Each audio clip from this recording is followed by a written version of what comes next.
Oui, bonjour les amis. Chose promise, chose due, je vous ai promis que je vais revenir aujourd'hui vous parler de la femme. Pourquoi la femme fait plus de dépression que les hommes. Donc, je profite de ce petit moment car ceux qui sont à Cara savent que depuis un certain temps, nous n'avons pas l'eau et il faut faire des gymnastiques pour pouvoir trouver un peu d'eau à se laver avant d'aller au boulot. Donc, c'est ce que j'ai pu faire rapidement et j'ai gagné un peu de temps pour venir vous entretenir sur la dépression de la femme. La femme est la clé de la société et nous tous nous le savons. Elle souffre pendant 9 mois pour donner naissance. Et à partir de cet instant, elle se sacrifie pour l'éducation et la cohésion de sa famille. Mais tout cela ne se fait sans conséquence.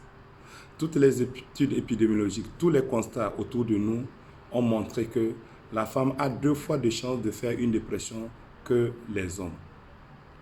Pourquoi cela? Pourquoi je peux dire, comment je peux dire ça? Pourquoi tant de discrimination envers les femmes par rapport à la dépression, alors que la société même en a déjà donné une discrimination? Nous allons voir plusieurs hypothèses, mais comme je vous avais promis hier, je ne peux pas tout citer.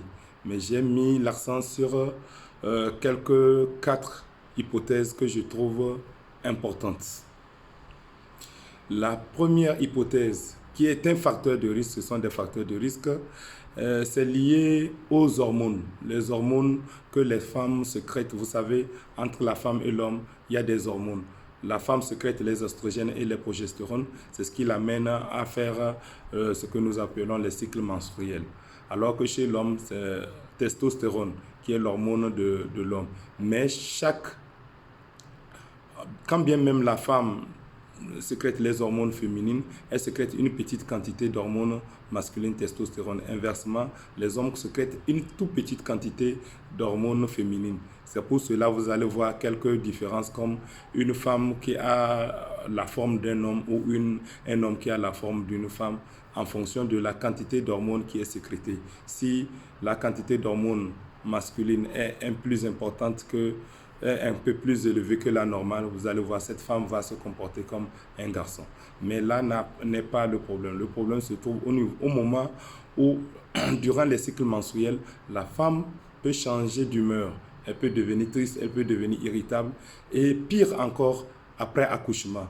C'est après accouchement que les choses vraiment se déclenchent et ça va entraîner ce que nous appelons les maladies psychiques du postpartum, c'est-à-dire après accouchement, où il y a le baby blues, elle peut faire une dépression du postpartum, ou elle peut faire une psychose puerpérale, c'est-à-dire une psychose qui survient dans les suites de couches. Voilà le premier facteur. Le deuxième facteur est la sensibilité de la femme face aux différentes situations et événements de vie. La sensibilité de la femme. Pourquoi la femme est plus sensible? On s'est rendu compte que la femme est plus sensible que l'homme. Lorsqu'il y a une situation de vie, lorsqu'il y a un événement, la femme met plus les émotions dedans et elle est très sensible. Et vous n'allez pas me démentir, vous qui vivez avec vos copines, vos soeurs, vos mamans, face à une série télévisée ou à un film, la femme va se mettre à se fondre en larmes ou à vivre la douleur qu'elle ressent au niveau de ce film ou de cette série. Et cela fait que face aux événements de vie, face à une situation de vie difficile, la femme est touchée plus rapidement que l'homme. Donc du coup, ça la précipite vers la dépression. Voilà les 2 premiers facteurs pour aujourd'hui. Je reviendrai vous parler des 2 derniers facteurs pour que la vidéo ne soit pas trop longue, parce que quand elle est trop longue, ça devient lourd à suivre. Je vous souhaite une excellente journée. Demain, je reviendrai vous parler des 2 derniers facteurs et à bientôt.